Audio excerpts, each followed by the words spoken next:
Mhm. Okay, so welcome everyone. I want to offer just really deep appreciation for the Resilience Initiative for making our partnership possible. As I mentioned, if you've just joined us, please introduce yourself in your chat, name, your organization, your role. That helps us know who we've got in our quote unquote classroom today. The session will be recorded, and you'll receive a link to the recording alongside the slide deck and all of the tools we show here today. So again, don't feel free that you need to um, be crazy taking notes. We welcome all of the, it is lunchtime. I may have scarfed a piece of pizza, so feel free, stay off camera if you want to eat lunch or, chomp right along with us, whatever works. Um, Feel free to drop your questions in the chat along the way. We will also hold time for questions along the course where it makes sense. And just one final note, there is a very brief short survey at the end of the presentation. Please fill it out. I promise it is super short, but it helps us develop, like we teach at least once, twice a month, classes like this and others. So that feedback really helps us make our classes better. So please help us. Um, all right.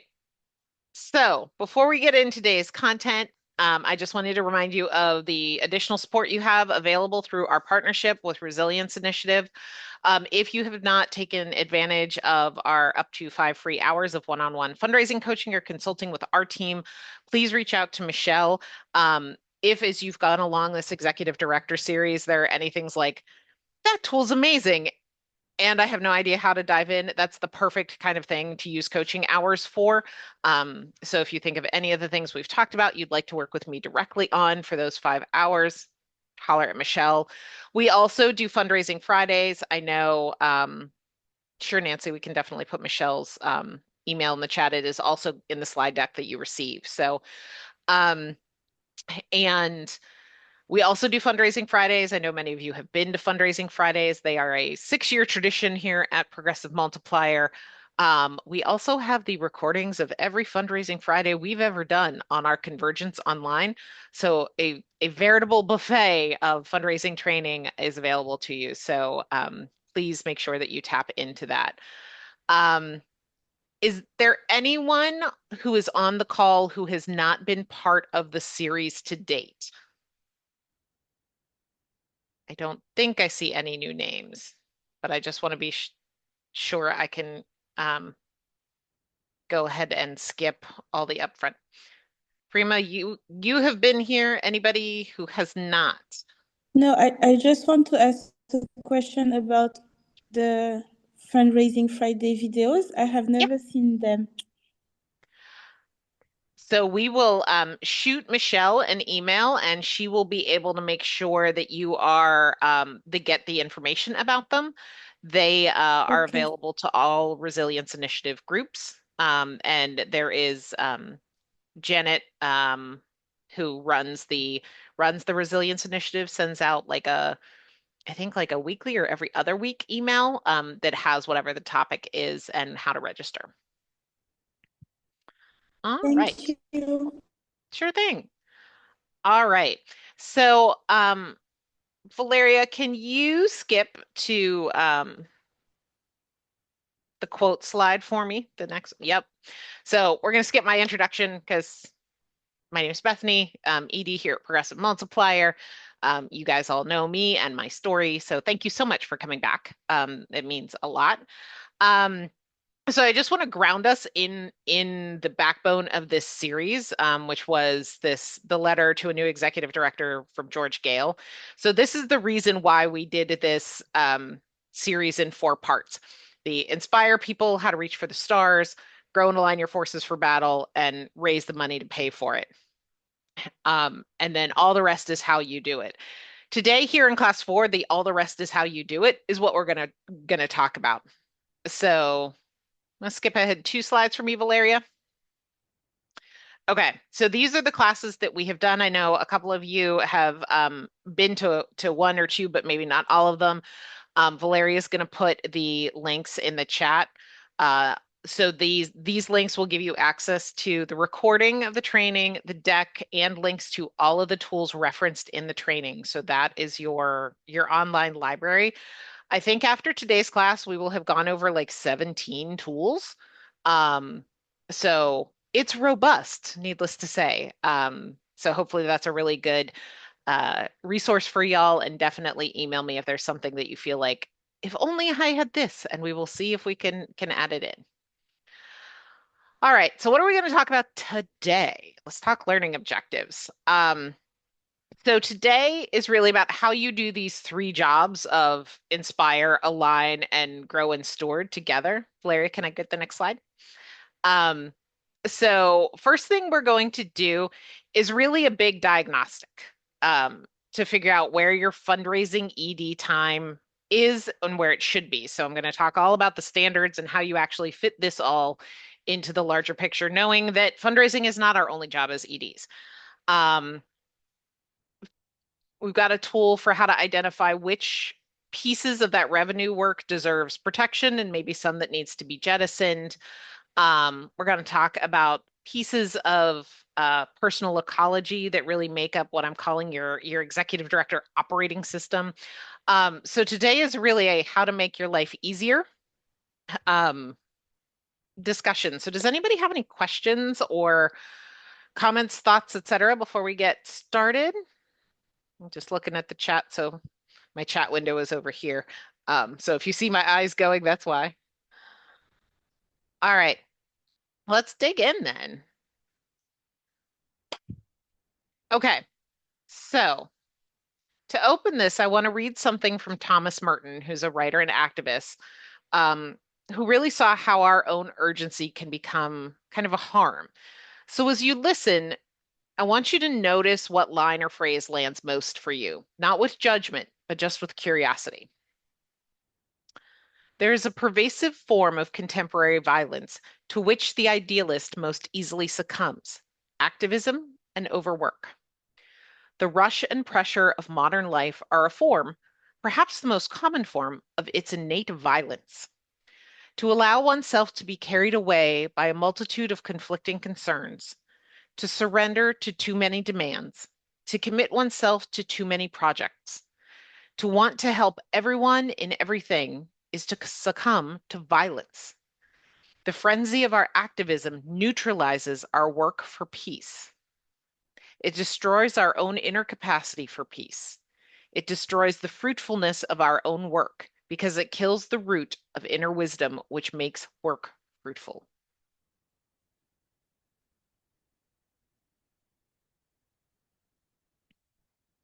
So, I want to take a couple of minutes and reflect on this together. Um, you don't need to revisit hard moments in detail. I just want you to talk about the patterns: workload, energy, focus.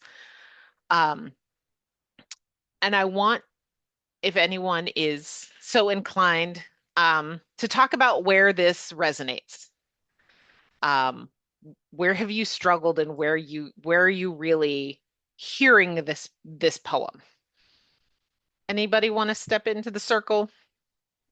Yeah, sure. I'm actually doing a similar exercise with my leadership team right now. I love We that. did a staff survey and really heard that like burnout is something that's really affecting our staff. And so we're trying to do Mhm. an exercise with my leadership team where we're defining what urgency means.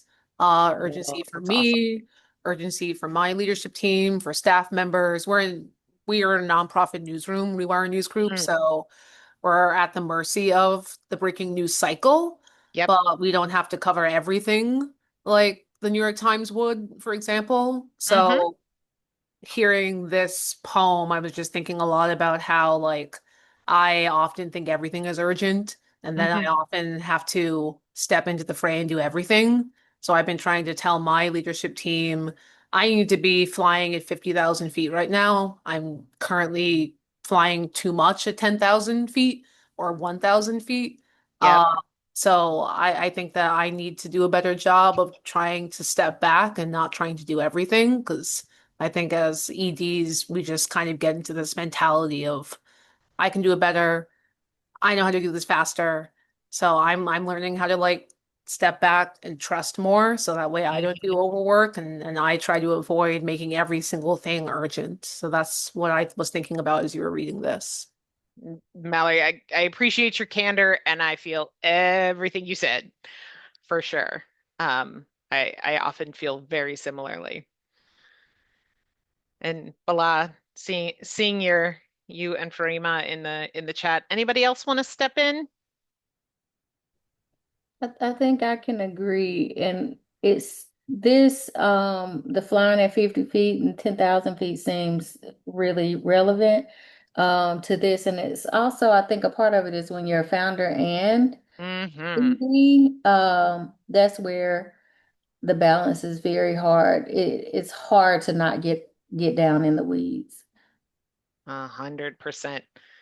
Felicia, I see your hand raised.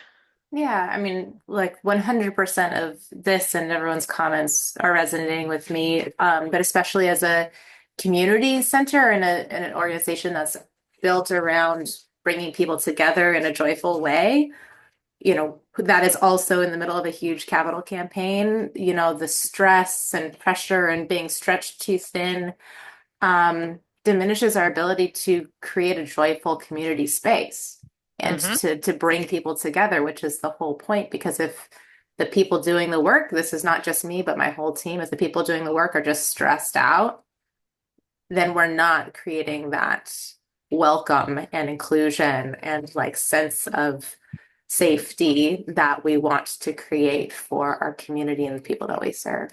So Totally it's a hear big you, one. Felicia. Um, yes, I just had to apologize to two of my colleagues I got off a call on of like, I can hear myself in my tone and the stress coming through my tone. And I know that that is not conducive to their safety and comfort. So I hear you. Karen, then Aaron. Yeah, one of the things that resonated with me is like I feel all of these things, but it's so much easier for me to recognize them in within like the staff in our organization than within myself. And so sometimes I feel like my role is to also be a container, which I don't know if anyone told me that. I just kind of assumed that role of let me hold space and give everyone space Mhm. to rest from all of these like rush and pressure, all the demands, all of these projects. What can I take off your plate? What could we? And I rarely do that for myself, but also I think as an ED, that is where I have the opportunity to bring our board into the conversation because Absolutely. somebody needs to do that for me, right? Like I want to be more um, aware and be able to stop myself from like just free falling into all of these things. But it's really hard not to free fall when it just feels like this is the reality of today, which sometimes it is. Like there are days where something just needs to be completed and get done, and also that's not every day. So this is helping me realize that I like this, and I like taking this away from other people, other staff, Mhm. but I myself have a harder time because I don't necessarily have like that checkpoint or that container because Yeah, I'm the container, or I tend to. And again, no one asked me to do this. I just I don't know why I do this to myself. So it is just how most EDs are wired. It is often our natural strength. yeah. Um, Aaron, go ahead. Yeah, it's funny because I think you said at the beginning, like, which piece of this? And I'm like, well, all of it. Isn't that the whole problem? Like, it's demonstrating like the whole thing Yeah. is a problem. Um, but I was also just reflecting on, I think this is also, there's a gendered aspect to this for women Oh, leaders, especially just, all the socialization to do everything and to respond hmm to everything and to be considerate and comprehensive and perfect and all that. And I will We are the say that caretakers. I think that, at least for myself, it's hard to imagine getting into a role like this without caring a great deal and having, a good deal of skill somewhere. And so the piece that I find physically painful at times is being able to be like, that's just got to happen at a good enough level. That Oh is yeah. physically painful to me in the midst of this. There are some things I'm still learning and growing on being able to say that's not a priority. We're just not going to do that, even though it's important. That's not a priority. But there's some things that have to be a priority. And then the question is, because there's too many of them, some of them have to be good enough, and that Mhm. drives me bananas. Bananas. Heard, felt.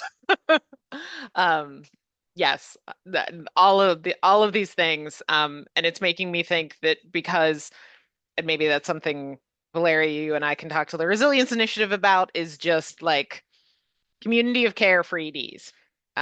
Because I think that it is there is a unique stress to the job. So I'm going to put out something fairly radical, and you're all going to go, "That's lovely, Bethany." But that's bullshit. I promise you, it is not bullshit. Um, all of us on this phone, I would argue, have a difficulty accepting this principle. Taking care of yourself has to come first. Not because we're more important than the mission, the team, the community, but because we are the primary instruments through which the organization experiences leadership. So every one of the three ED jobs depends on your capacity. So when you're overloaded and running on exhaustion, your leadership narrows. You become more reactive. Everything feels urgent. Decisions get harder. Your attention's scattered. Blah. You made a great point in the chat on that. So you may hold work that should be shared, avoid those conversations, and confuse your personal capacity with the organization's capacity, right? We all do it. So over time, the way you're functioning becomes part of the way the organization functions. Um, so that's why the personal piece of this, the personal ecology, the taking care of yourself first, is not separate from leadership. It is literally leadership infrastructure. That is the first mindset that has to change for us to be able to do all of this work. So it's not about creating a life with no pressure or sacrifice, right? We're EDs, we will always carry the weight. The question is whether we're carrying the right weight, the right way, with enough support and renewal to remain effective, because we are the leadership infrastructure. So how we take care of ourselves is part of how we lead. I think I can hear that's delightful, Bethany, in the back of your head. So stick with me. I promise I'm going to make my point. Valeria, can I thank you?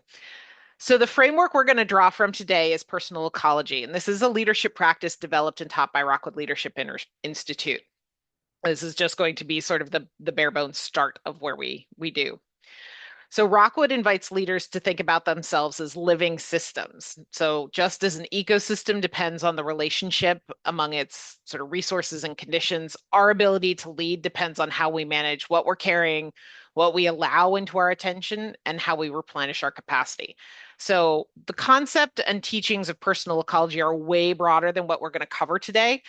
Lots of dimensions on how we sustain ourselves and remain grounded and resilient over time. So if you have not ever heard of personal ecology, check it out with Rockwood. But what we're going to do, Valeria, if you can give me the next slide, is that we're going to narrow the focus to two focus areas that are critical to executive directors: managing load and managing time inputs and focus. So we're focusing here because these aren't just the general leadership practices, but there are very specific consequences for our ability to do the fundraising part of our role within these three: inspire, align, and grow and steward topics. They're lanes that we've been talking about. So fundraising is often displaced by whatever feels more immediate: staff issue, program challenge, urgent email. For those of us who work in the deep South and the democracy space, redistricting, things like that. Um, so even though the organization may depend on the fundraising stuff you need to do today, it's gonna like that check is gonna come due in 6 months, right? Not today. So that's why fundraising is often the thing that gets displaced. Fundraising also requires a certain kind of leadership capacity, right? If you It asks you to like lift your attention above daily operations, inspire, have that vision, stay connected to a larger story, build relationships consistently, tolerate uncertainty. It is not the fire in front of you. That's not what the discipline of fundraising is about. The proper fundraising is too difficult to do with fragments of attention left over from everything else, right? So I would argue there's probably not many people on this call that haven't felt there are times when they do the fundraising off the side of their desk, because there's all the other stuff that we have to do. So managing load means becoming more deliberate about what we should carry, what's shared, and what the organization may need to stop doing. Erin, to your point, like we may need to stop doing it. Managing the time inputs and focus means protecting enough sustained attention to do the work before it becomes urgent. So these practices aren't going to eliminate the complexity of your role as an ED or your role as a fundraising ED, but they help us stop treating our own exhaustion and leftover attention as the fundraising strategy. Everybody with me so far?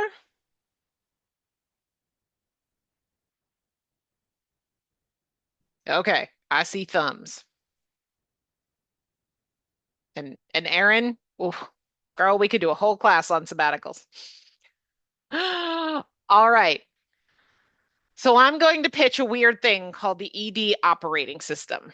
So this graphic, and forgive me and my very poor graphic design skills, but this graphic is meant to bring us back to the central idea of personal ecology, that before you can create the conditions your organization needs, you have to create the conditions that allow you to lead. You've heard me say that phrase a lot in the last 6 weeks that we've been together, create the conditions. So across this series, we've described that ED job as forms of condition setting. You know, when you inspire, you create the conditions for people to see the horizon, understand why it matters, and believe movement toward it is possible. When you align your forces, you're creating the conditions for people, resources to move in that same direction. And when you raise and store the money, you're creating the financial conditions that allow the organization to act and pursue greater independence. So none of that condition creating happens automatically just because you have the positional authority of executive director, right? It depends on what reaches the work through you, your judgment, your attention, your capacity. So this is where the ED operating system comes in. If there are any geeks in the crew, when you think about the operating system on your computer, like for those of us who are Mac users, big OS updates, all of that, your operating system manages the background conditions in your computer, right? It's that translation layer between you and your apps and your hardware, et cetera. The operating system for an ED is exactly the same. And it's the thing we're rarely taught as EDs, but it is freaking as critical as your Mac OS is to your computer. So your operating system manages the background conditions of your leadership, what you're carrying, where your time goes, what inputs are allowed to reach you, and whether the work receives the quality of focus it requires. So without that system, every organizational need usually ends up on your plate, and the loudest input wins, and urgency undermines, everything else. Your attention gets fragmented. Anybody feel that on a day-to-day basis? If you feel that, your operating system is not game tight. So that's what we're going to work on today. Because it is the thing that the operating system is the condition you create in yourself so that you can create the conditions that your mission requires. All right, so let's talk about this. In very specific pieces, your operating system has 4 parts that I have derived from the personal ecology thought. This is all like, this isn't out there like, this is a thing. This is something that based on my own, honestly, stumbles and a breakdown in 2023 led me to really dive deep into what I needed. So the ED operating system is about your load, which is what you commit to use your finite time and focus capacity on. And in our case, we're going to talk about it for financial resilience. This isn't just the financial resilience discussion because the ED operating system will help you with all of it. Second part is time, how your hours get applied to your commitments. So you stay at the right altitude. Mallory, I think you said that, like, I need to be at 50,000 feet and I'm living at 10. And that is, you are 100% right that the ED best serves the organization when they are at 50. And everybody on this phone, I'm sure, spends way too much time at 10 or somewhere even lower. Third part of this, inputs. So what information, asks, and interruptions are allowed to reach you to affect your time and focus. And then the fourth leg of the table, what quality and depth of attention do you give your commitments? That is your focus. So we're going to go through these one by one and hopefully give you tools to help create your own ED operating system. Everybody still with me? Awesome. Okay. So let's talk about load first. Valeria, if you could hit me to slide 16. So your calendar is where your load becomes visible, including whether financial resilience is actually protected, right? So we're going to begin by managing load by looking at the calendar. So this looking at your calendar is not time management, because when it's used well, it's more like an X-ray. It helps us see the leadership load that is otherwise invisible. So a great deal of the ED's load does not show up as a finished task. And through our careers, we are much more trained to do project management around tasks and deliverables. But the ED's job is this weird job where most of our work is not a finished task or a tied up deliverable, because it's that visioning, it is that coalition building, it is living at the horizon versus on the ground. So this is where a well-designed calendar can give you that invisible load, a place to become visible. So it's really a mindset shift. Your calendar is not something that if you are lucky enough to have an assistant to manage, it is not something that meetings show up on. Your calendar is literally the X-ray to your life as an ED. It's where your load has to become visible. So it should show where you have protected time to cultivate relationships as part of your aligned job. It should show time where you're preparing for asks, time where you're cultivating your board, protected time to shape that case for investment, that inspire work that we have to do as EDs who fundraise, all of those things. So that's why the calendar is not actually your schedule. It's a record of what leadership capacity you have chosen to protect. And it's a diagnostic tool for the load you may be carrying without naming. So once we can see the X-ray, we can make way more deliberate choices about what the ED should carry. Does everybody make sense or want to push back on or discuss any of that at all?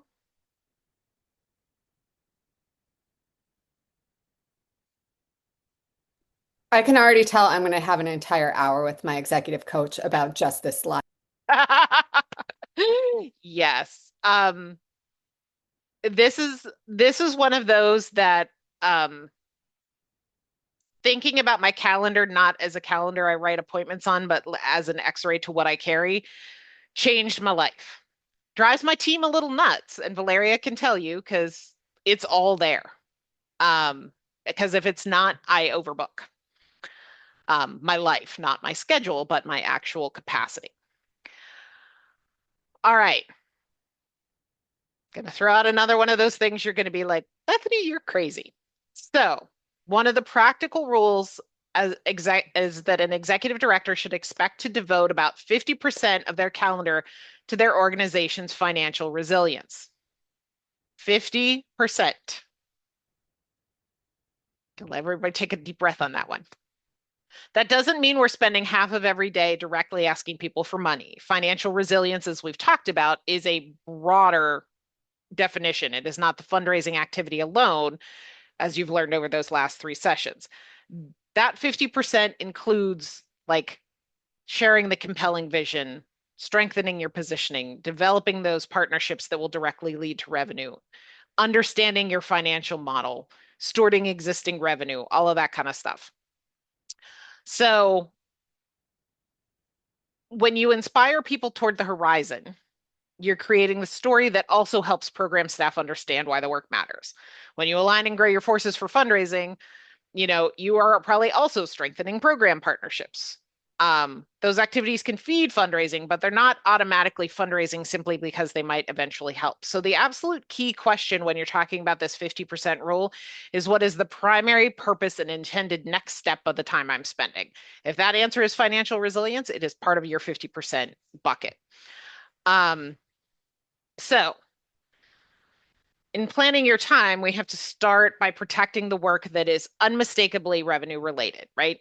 Donor cultivation, pipeline review, all of those things we've talked about are the right grow and align stuff for EDs to be doing. Then identify the overlapping work that actively feeds financial resilience and really be specific about that connection. So remember that the 50% rule, it doesn't appear every week in your calendar. This is an overtime 50% rule, because things like we have our retreat next week, which means I am doing nothing but getting ready for this retreat right now and teaching. So don't hold yourself to a crazy, I have to do this every week, but over a quarter of a year, yep, 50% should be dedicated to financial resilience. So the question you have to ask yourself are you consistently investing enough of your leadership capacity in generating and storing the resources the mission requires? Because when the ED gives financial resilience only the time left after everything else, that is a recipe for financial disaster. I'm looking, what contributes to financial resilience would be quite contextual. Yes, absolutely. So if that's we're going to get into a real life tool here to help you do this. Valeria, if you want to throw that in the chat and tee up the next slide so that we can talk about what does this actually mean. So this tool, I love this tool. This can be a backwards looking audit tool or a forward facing time study tool. And I know everybody's like, oh, time study, but it's really hard to fix something you haven't diagnosed. And this is one of the most powerful tools that we as EDs need to use to be able to diagnose the problems. So what I've done is taken the time log template. This originated with Rockwood, and I have turned it into a financial resilience tool. So what you see, and Valeria, do you want to actually, I can show the tool because I know that last week that really helped folks, if that is easier.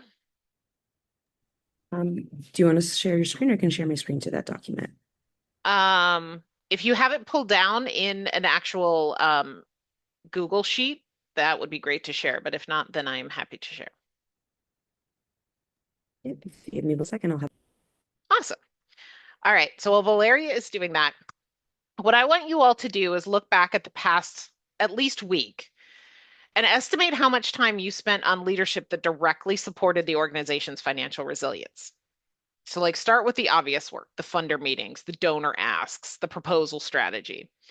And then we'll look at that work that might contribute to multiple things, like translating your vision that helps both program and financial resilience. And then we're going to calculate, this is actually programmed to calculate your percentages automatically, so we can take a look at that. Okay, so what you'll see here is that if you look at day one, the day one tab, this allows you to go in and say, I did this, and it was in one of these categories. So the categories that I've programmed in here for you are the things that an ED does for financial resilience. So those categories 1 through 11, notice those are 51% of the categories, basically. Those are the things that are hands down all about being your ED and fundraising role. That is should be your 50%. Also, then I put anything that is management and general admin and anything that is program services, because typically an ED should be 50% fundraising, 30% program, 20% admin. Whew, Erin, you're quick. I love that. Um, so as you go through and use these days to actually either diagnose your calendar or keep a time log going forward, it'll help you categorize where are you spending your time. We're going to come back to the sheet to talk about things like the quadrants and the planned or unplanned as we build this throughout the day. But this tool can help you see how much time are you actually spending. Do people want time to do this now, or do we want to? Can I just ask you to repeat 50% fundraising and what percent admin and program It typically should should be? 30% program, 20% admin Thank you. when you think about your 990. So categories 1 through 11 are all of the sort of categories that would be fundraising on a 990 or that you can put towards fundraising on a 990 as an ED. And then management in general should be 20 and program should be 30. I spend way more time in program than I should. So that is where we have found my time suck is, and where we have tried to um, change how we staff so that I am not always in program.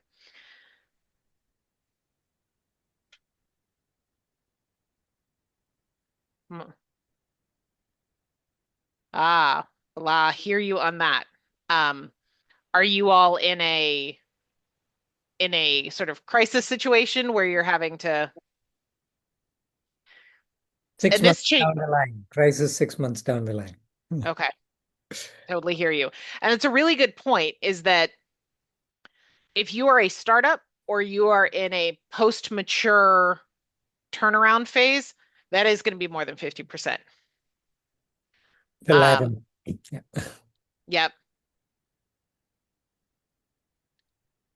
All right. So let's do that quick poll so that as people start thinking about this. So would love to, we've had a couple folks say that they're, where they're over 50% or not. I'd love to get a sense of everybody. So Valeria, if you can launch that poll for me.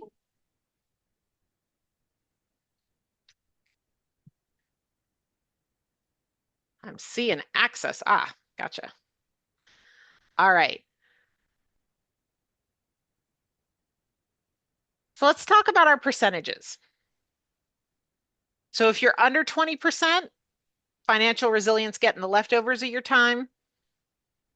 20 to 34, you're making room, but the calendar is winning.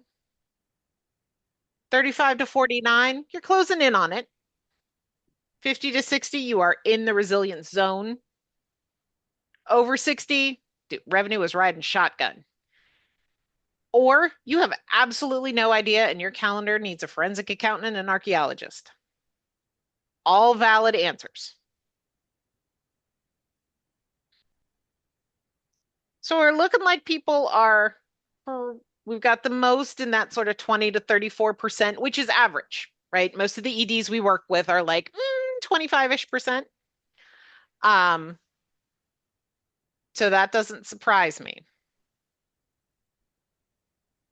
All right. Share the results out there.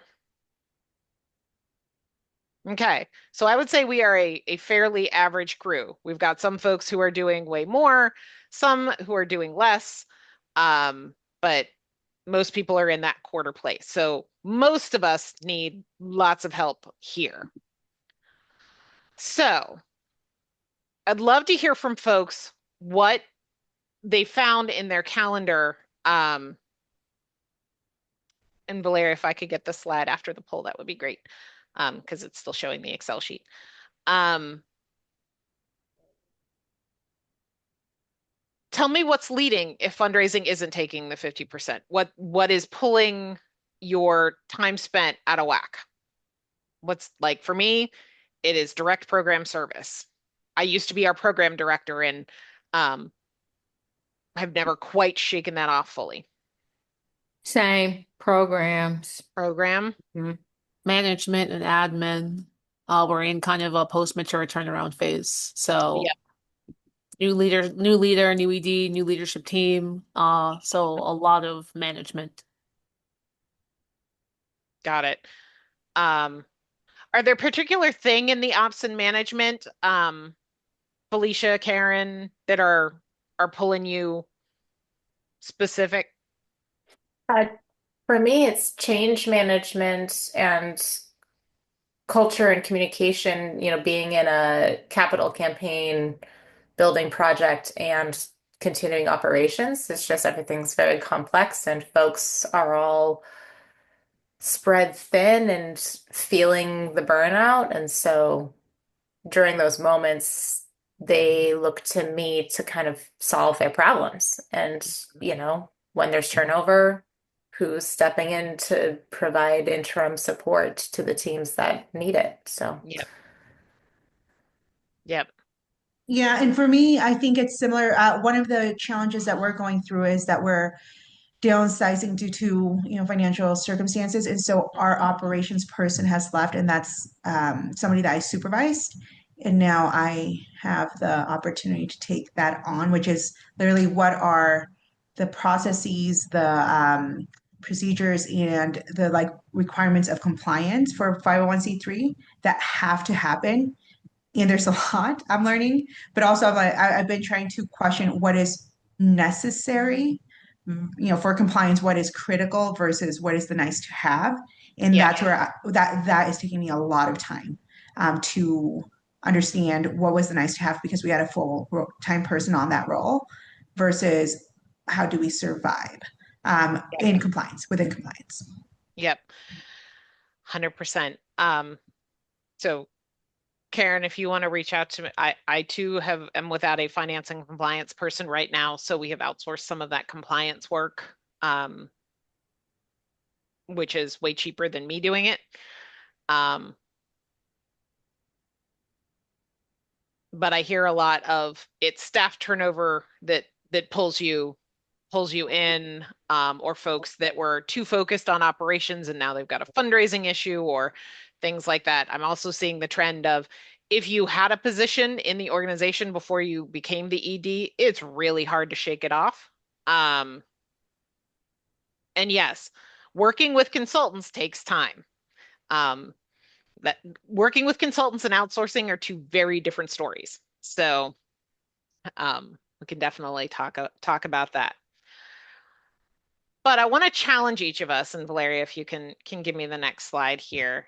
Um, so wherever you landed in the poll, it is the critical data, right?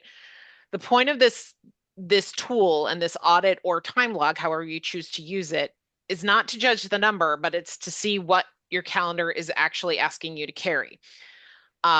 If financial resilience is getting less time than you expected or that the organizations need, that may not be because you don't understand its importance. I would argue all of us understand its importance, but it's because the ED role naturally expands to absorb whatever the organization itself can't hold elsewhere. So, and executive directors are often rewarded for being the person who can step in, solve the problem, cover the gap, and keep everything moving. So in the short term, that looks like strong leadership. And over time, it can turn into the ED into like the organization's shock absorber and backup system and last line of defense. So the result is that the work only the ED can do, holding the horizon, aligning our forces, generating the resources, get pushed aside by the work the ED has become accustomed to rescuing. That is what we call the heroic ED trap. And for those of you who are Star Wars geeks like me, always think of Admiral Akbar screaming, "It's a trap." Um, so I may have the Star Wars Rebel Alliance logo in cross stitch on my wall behind me. So when carrying more and more feels like commitment, but actually reduces the organization's capacity to grow beyond you, that's the heroic ED trap. So before we talk about managing load, we need to really look honestly at what you're carrying. That's what this tool is all about. And talk about the why you're carrying it and what the organization has learned depend on you to absorb. So you may be thinking, I am not trying to play the hero. I'm just doing what the organization needs. It's exactly why the heroic ED trap can be difficult to actually name, because it rarely sounds like I need to be indispensable. It sounds practical and reasonable and responsible, and it's often completely true, right? We're short-staffed. It's faster if I do it. I need to be in this meeting or it'll go sideways. Um, I'll get to strategy after this crisis, right? How many of us have said something on that list, right? Show of hands. Yep. Um, all guilty, right? Me included. So the problem is what happens when stepping in becomes the operating model is that 50% of the ED time we're talking about to support financial resilience is just it's gone, right? It's gone. Um, so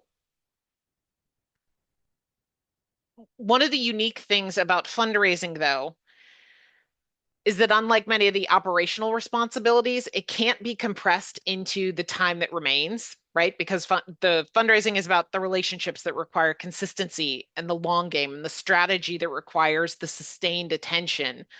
And funders and donors that have to experience the ED as present and prepared and connected to the vision. Um, so fundraising is not smushable like, hey, I need to stuff these 18,000 envelopes that are sitting on my family room floor to send something out, right? So um, things rarely calm down on their own, right? All of us on this call have probably said, I'll get to this when. Things never come down on their own. So financial resilience is part of what gives um, the organization more flexibility. So we're stuck in this crazy cycle. So the solution um, is really defining the boundary. The question isn't, should I ever step in? Things like, tell me not to be a hero, but then things are going to fall apart, right? It's more nuanced than that. It is about actually saying, what am I repeatedly stepping into that's taking that financial resilience commitment below 50%? And what must change so the work only I can lead as the ED no longer depends on my leftover time. So really critical to look at that blue box and ask yourself that core question when you do either your audit or your time study, is that you are going to see the patterns of what you're stepping into. For me, the thing that I keep getting pulled into that we identified is that in order to keep my staff's load in the boundaries that we've set so they don't get overloaded, if we take on more commitments for program work, I am the one who's taking it, right? Because I'm the ED. I don't want them to have to work over their time. That's my job. I get paid the most on staff, right? How are you? Does that make sense to everybody? You got to identify those patterns because Did she forget her phone? whoever is Oh, not on mute, can I ask you to mute? Thanks so much. Um, so let's talk for a second about we talked about like its operations or things like that. But now let's flip to the other part of the what must change so the work that only you can lead, those strictly ED responsibilities, can happen. This is where we start looking at the time piece. Valeria, can I grab the next slide? Okay. So if load is basically what's in all those yellow cells, like this is everything you have committed time to. That is your definition of your load. Now it's how have you applied those hours to the commitments? This is where we start figuring out what needs to come out, or what needs to not happen at all. So Valeria, can I get one more slide, my friend? Thank you. Okay. So ED's highest leverage work is important and not urgent. I want everybody to sit with that for a few seconds because I am sure all of us, just by being on this 90-minute call, have something in the back of our head where like, oh my God, I got to get to fill in the blank, right? EDs should be spending that 50,000 feet time that our job is designed to be important, not urgent. However, we let things get distorted because we're dealing with the urgent and important, or the urgent and not important, or the not urgent and not important. So this is really important for us to figure out, where does the work that we've identified actually fit? So I want you to go back to your spreadsheet tool. You're going to see a column that asks you to put the activity in a quadrant, 1, 2, 3, or 4. Important and urgent, important, not urgent, urgent, not important, and not urgent, not important. So if you go through and mark your quadrants, again, you're going to come up with a pattern of where you are spending too much time. I'll let everybody sort of sit with that for a minute and look at their spreadsheets, and then we can talk about what things look like for you. Let's give it a minute on the clock.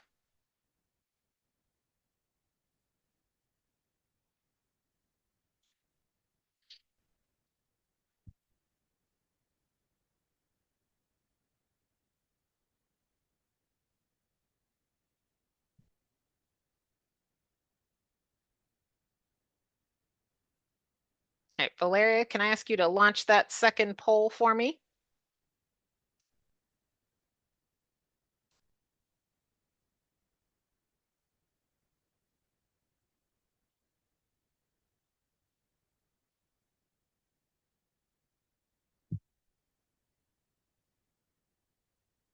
Hey, Valeria, did you hear me? I heard you. Sorry, it just took a second to launch. Oh, no sweat. No sweat. I can't see your beautiful face, so that I just wanted to make sure. I appreciate it. All right. So, let's get real in that, you know, you live in quadrant 2, important and not urgent. You're proactive and proud. Or maybe you visit often, but you haven't yet changed your permanent address. Or maybe you keep meaning to go, but urgency keeps hijacking the car. Or maybe you're in the, I'm mostly just trying to deal with one more fire. Or your calendar is currently being raised by wolves. Again, all totally legit.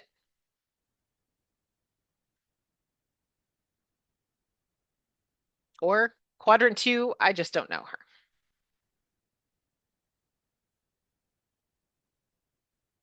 All right. So it looks like we are clustering here mostly in the you visit or you keep meaning to go. But notice not one person is living in quadrant 2, right? That is how pervasive us not protecting quadrant 2 time is. And know when I say protection, it's not a like, I'm deciding to protect it. It's the ED operating system underneath it all that lets you protect the time, because protection isn't a mindset, it's an operational functionality. So let's talk about how we do it. I want to give a quick example here. The goal in the tool that we're about to go through here is to spend more time in the protect and build before everything moves into that do and stabilize. So you want to stay in that important, not urgent before it gets into important and urgent. And you need to keep yourself the hell out of not important. And notice all of these things are not important for the ED. Doesn't mean they're not important activities. And I think that's one of the things that we can not necessarily think about. Like, our program is critically important. It changes lives, it changes communities, and it's not important for me as the ED to do, because I have a half a dozen other people on our staff that can do program. No one else can think about a sustainable business model that matches the vision for the organization. Does that make sense to everyone? Does anybody else felt like I can't say it's not important because it really is important. Does anybody else feel that tension? So, Go ahead, Bola. Yeah, a challenge that I face is, I mean, you have to, as soon as something pops up, you have to make that judgment call. And sometimes you make an error of judgment, and then you're in a situation where it's not easy to back off. That's where I find myself very often. Mm-hmm. Um, that that momentum can be violent, right? That going back to where we started, like that is one of the hardest things to get out of. Um, and that's why I think it's the intentionality um that it really requires to break these cycles because these are true cycles we're all caught in. Nancy, go ahead. Yeah, it just all really seems so relevant to what we're going through. But my situation is similar to what somebody else, maybe it was you, Bethany, that said it, or somebody else. It's like, I want to protect the other staff. I don't want to say, I'm not going to do these things. You all have to take this on.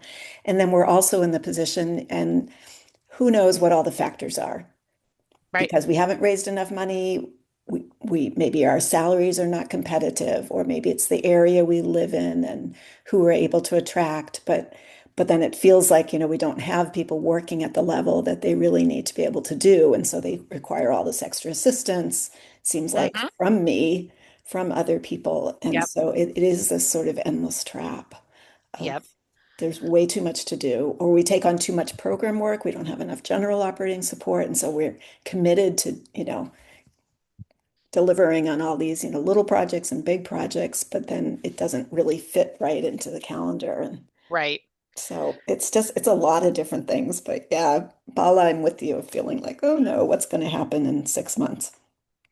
One of the hardest things that I've had to learn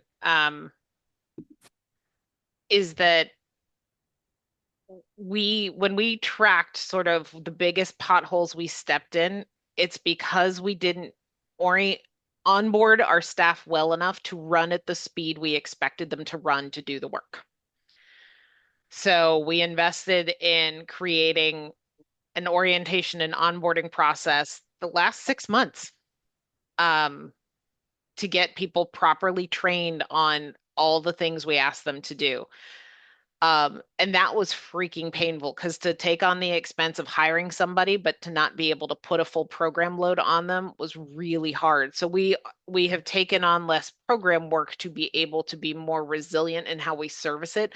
We're not perfect at it yet, but we definitely got over the hump of that. Like they can't do the job, so their supervisor is carrying like half of the work still. So that's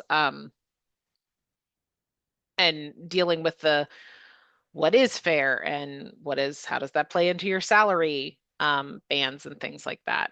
So yeah, the investing in the time and effort to reorient is like it is an investment in having that conversation with the board of we're purposefully slowing down or we need to take on a line of credit to be able to do this to then grow or whatever it might be. So all very real, but navigable. Um, Valeria, can I get the next slide? All right, so want to talk about how do you actually structure the container for your load so that you can stay in the important work. This is also like a gut check if you aren't doing this. So when you look at your audit or as you go forward and do a time log, we're going to show a calendar version of this in a minute, but this is really the baseline recipe for how you create time boundaries for what the ED job is expected to do. So if we assume that we are doing, this assumes 80% scheduled out and 19 to 20% flexible time. It's seeing in the chat we're having trouble with the spreadsheet. So if after people download stuff, if you feel free to reach out if we need to do any remediation there. So if you schedule 80% of your time, and I don't mean meeting schedule, I mean schedule your work and leave 20% of it to absorb the stuff that comes up, this is the recipe. So 40% of that time in the financial resilience realm of scheduled, 30% in that of that 40, 30 of it in that important, not urgent, 10% in that important, urgent program, same thing. If you look at you're spending more in that protect and build time versus the do and stabilize time. And same with management in general. So that is roughly how those percentages should break down for what your week as an ED should look like. And I've got examples there on that slide of what sort of activities go in those things.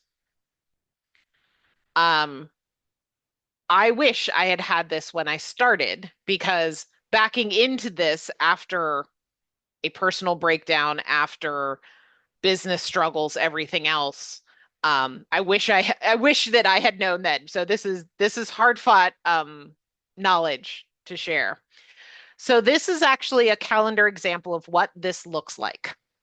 Now, I giggle because this has a 40-hour work week, and I would probably say that very few of us work a 40-hour week.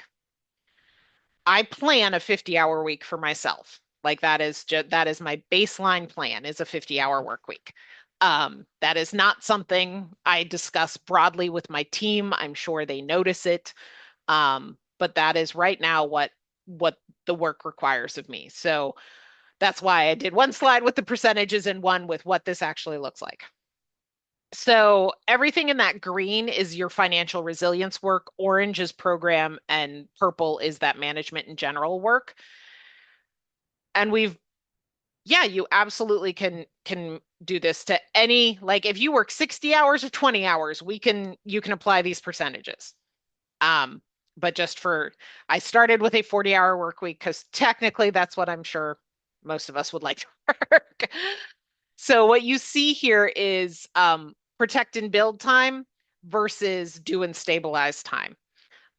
So that the protect and build is sort of the full color, and then the do and stabilize has stripes and flexes, got that sort of polka dotted texture to it. So before you start, like this is what your work should be like to actually hold all the stuff that we're doing. I often say that it feels like if you aren't doing this, it feels like you're trying to shove like 10 pounds of apples into a 5-pound bag. So if you ever feel like that, this is why. Like this is the actual operational system why it feels like your work won't fit. How would you label these as events on your actual calendar?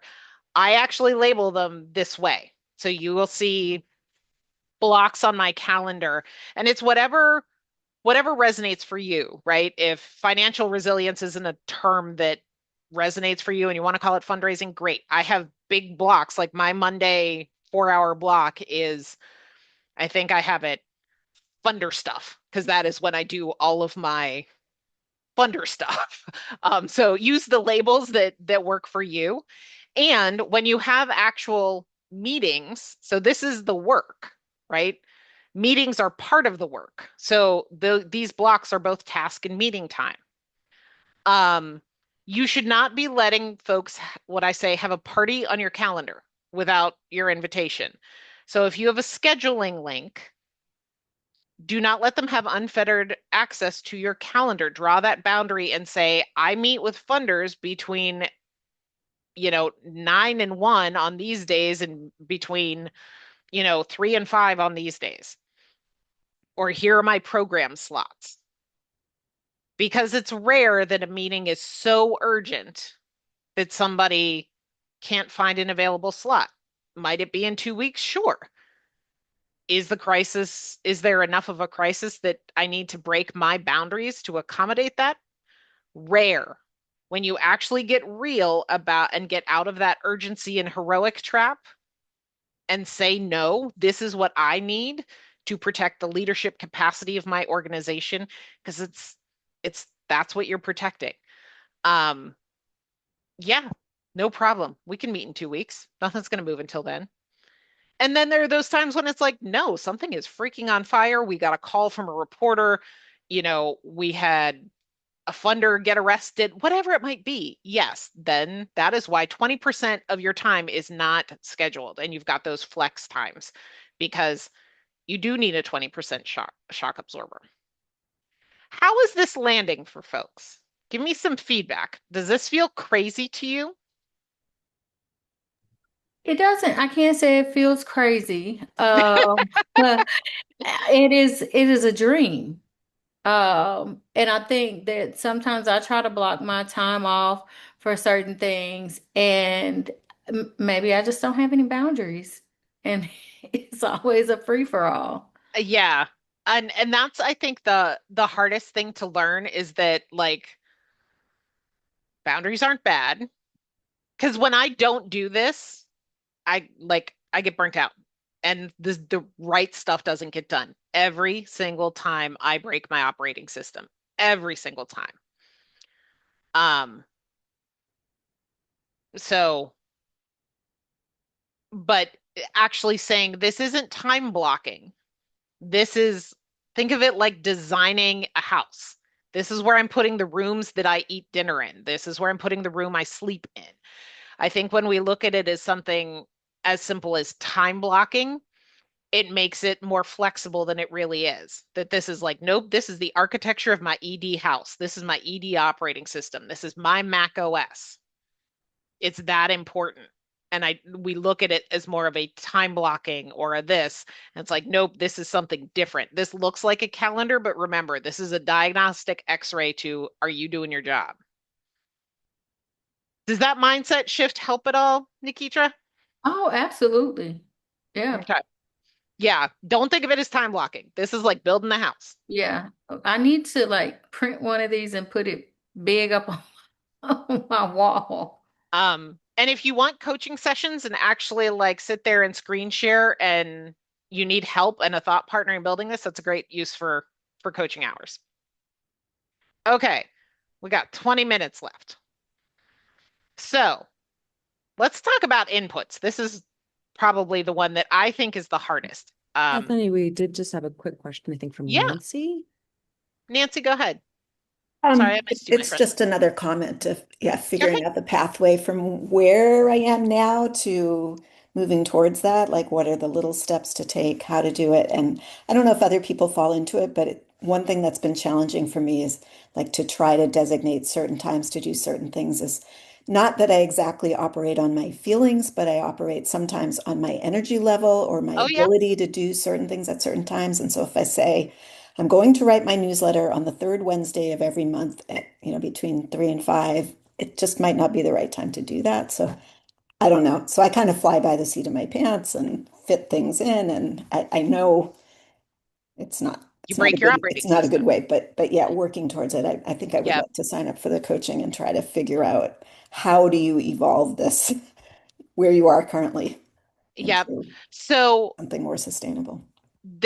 so we can definitely work with it in coaching, but the first the first step is to stop, right? What you're doing right now isn't working. So we just got to stop and say, okay, what do we do? Like what is a good first iteration of a different plan?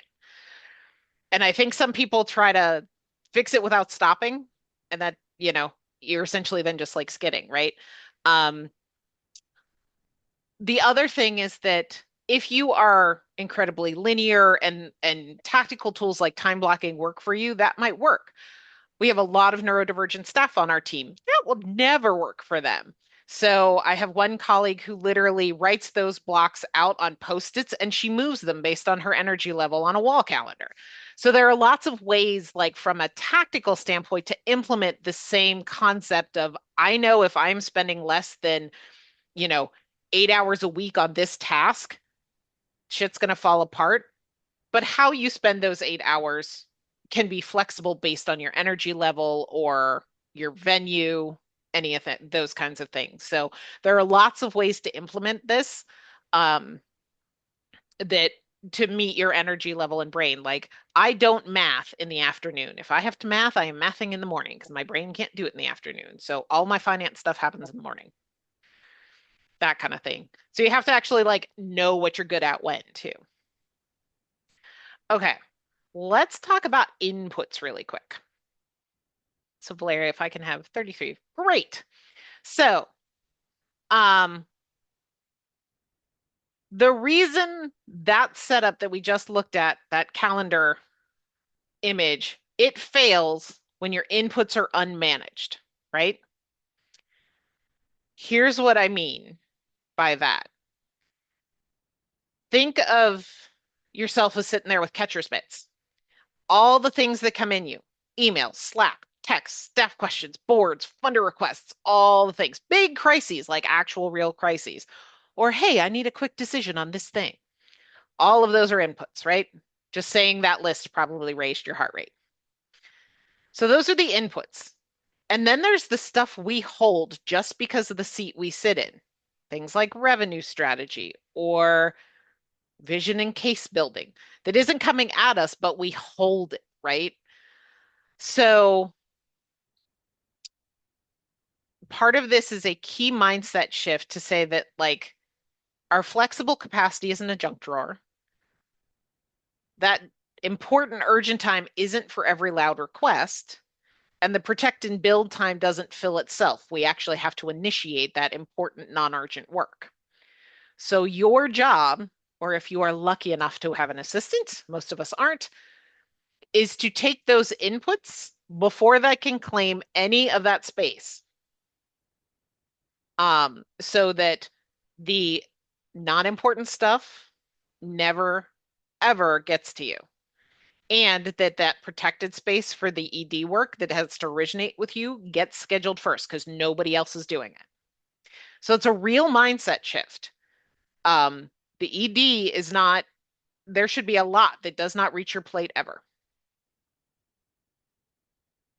Now, ours is a small shop.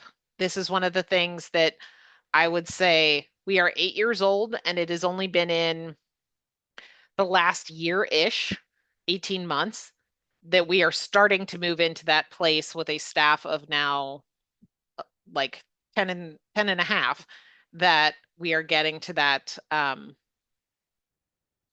point where there's stuff happening that I know nothing about, and that is okay. That gave me hives when it started. But getting to that point where, like, yes, if your staff is functioning at the level that they should, there should be lots of stuff that is not on the ED's plate. Nobody told me that when I started either. Yes, flex capacity, not your junk drawer. That is one of my favorite mantras. All right. So how do you do this? Like, this is another one of those, yes, Bethany, that's a lovely concept. So this is a key part of your OS, is this taking the inputs and sorting them.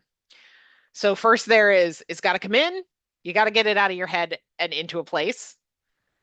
You have to know what's being asked for and choose. You have 5 choices. That's it. There aren't 1,000. There are 5 when it comes to your operating system. If this is something you've never really looked at before, or if you are a complete geek, at the bottom left corner, there is a little logo of GTD. It's called Getting Things Done. There's a podcast. There are books. They are more corporate than nonprofit. They are more white than beautifully diverse in their perspective. There is still some really good nugget information in there about how to do this kind of systemic rigor around capturing and clarifying what comes at you as a leader. So your 5 ED choices, when you get inputs, Larry, can you flip that slide for me? Thank you. This is another one of my homegrown designs. So when you, in your 3 jobs of inspiring, aligning, or growing and sorting the revenue, you can do it, which means it truly requires the ED now. So it's important and urgent. It doesn't require the ED, which means it's in that not important to the ED, those 2 lower quadrants. It may be important. It is not important to you. Does not require the ED. You can defer it, which means, yep, it's important, not urgent, and requires the ED. Most of our work should be deferrable, right? Because if you're finding that most of your work is not deferrable, You are in that heroic ED trap. Declining it, that means it should be on not aligned, not worth it for anybody. Or design, which means this keeps coming onto my plate, so I need to design another structure so it doesn't keep reaching me. We often forget the design part. We just absorb, right? So it's like, oh, these classes that aren't ED specific classes keep getting on my plate because we haven't had enough training capacity. What? Why is that? Let's figure out how to get get a different system in place. Do those 5 choices make sense? I want you to remember you have choices. You are not a sponge. You do not have to absorb it all. Some of these choices may be super painful, right? Saying I'm declining because we don't have the bandwidth right now, or, deferring something that I'm like, I would really like to do that now, but I have this other thing I've got to do because my important urgent is outweighing my important not urgent. But these are your choices. This is another one to like print and put on your wall as opposed to just being like, okay, add it to the pile. Stop doing that because that's how your flex capacity becomes your junk drawer. All right.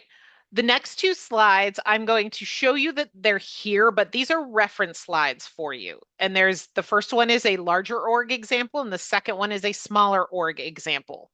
So these are here for you as resource slides so that you actually have examples of what are these decisions like? Like what is a do it now? What is a deferment?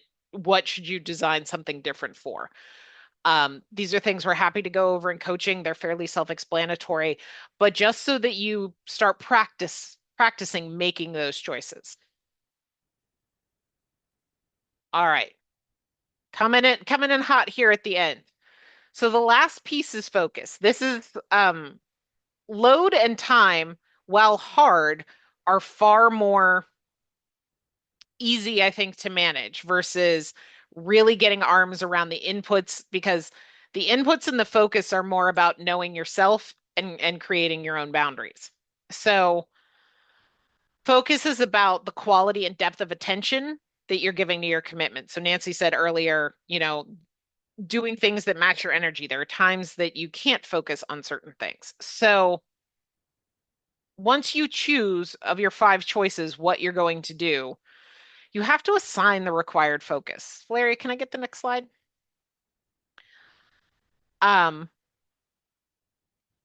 There is a lot of ED work that requires deep focus. It is that important non-urgent stuff is almost all deep focus or relational focus stuff. The important urgent is often decision focus. And then there's like the light focus stuff that is that administrivia, routine process stuff that you could do in your sleep, like approving the bills every Friday. That is one of the last things I do on Friday. So for every input that you have chosen to do it or defer it to a later point in your calendar or design a different system so it doesn't keep ending up with you, what quality of attention does it require? And when can you give it that attention?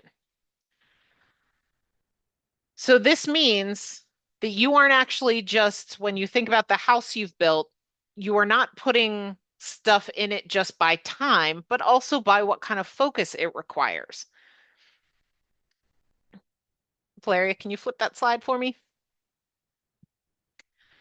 So this is really bringing together all of these concepts. So the important, not urgent, is what you literally put on your schedule first, and you give it your best focus available time. Because remember, we said it's usually that deep focus analysis kind of work. The important urgent work should go in your do or stabilize blocks, that important urgent stuff, or flex, as long as it's not consuming all your flex. Best thing to do with your light focus work is to batch it so it doesn't interrupt that deeper relational work. So that's why, like, I have a block of time every Friday afternoon when my brain is done that I do this light focus work.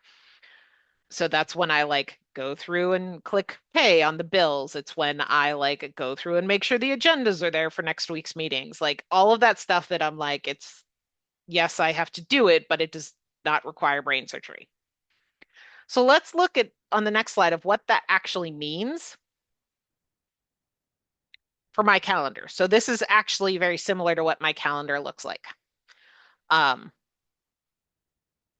so you'll see that those are similar times, and I've done this. I am better in the morning.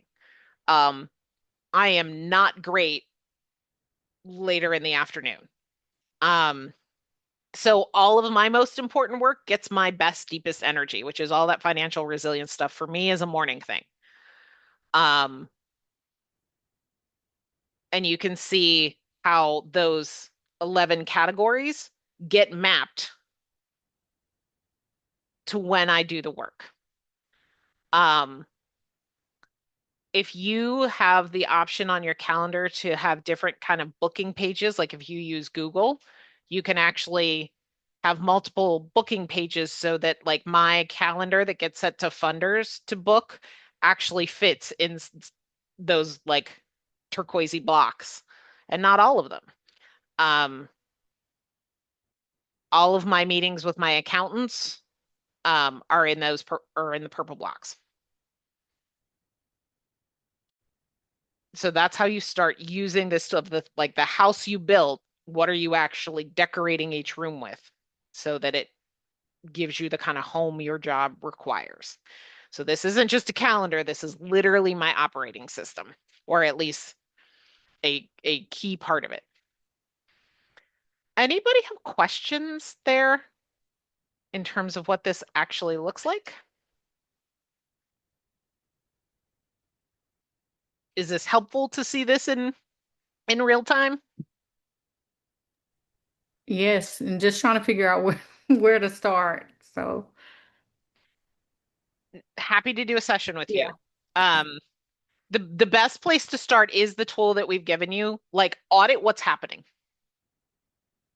because that will tell you where you're missing stuff and what's working if there's anything that's actually working. Um, if you have never done a time study, take 2 weeks and do it. Like this, that is one of the most um, life-changing things. And you'll notice that the tool that I gave you is actually a 24-hour and 15-minute increment time log or like, audit or time log going forward. The reason for that, when I did this the first time, um, the thing I actually found was much more on the personal side. It was about um, where I wasn't protecting the time for my relationships, my friendships, um, my marriage. And so that now, if you look at my weekend calendar, have blocks similar to this of like what happens when so that the care and feeding of that part of my life happens as well. So that's why it's a 24-hour time study because whew, there was some deep stuff to dig in there. So if this is overwhelming in terms of how to put this together, Blair, if you want to flip to the next slide, I want to caveat this by definitely have ethical concerns around AI. Claude is our chosen platform for AI. They have a nonprofit arm, and I feel as okay as I can in working with them as a platform. AI can be a huge help in doing this kind of analysis and setup.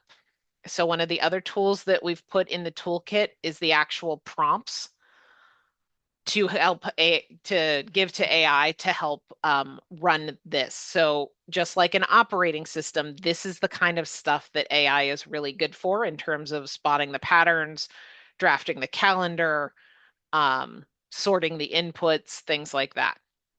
Um, so if you ever want to have a conversation specific to that, we could do an entire series just on that.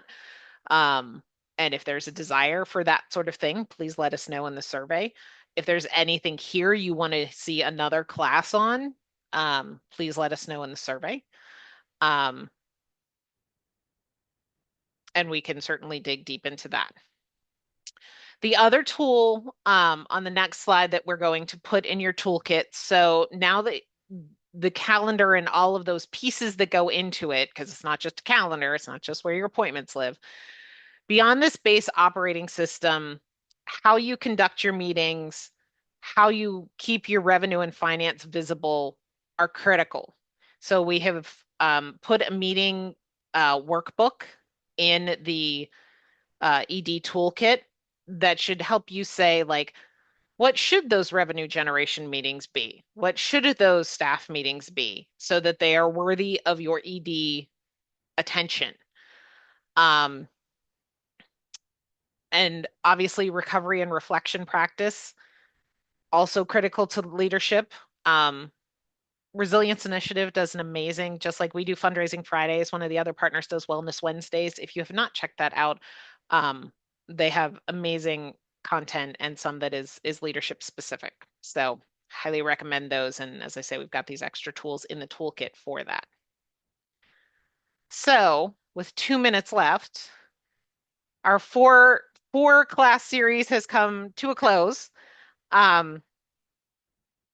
Remember what your job is: to inspire, to grow, and to raise and store the revenue.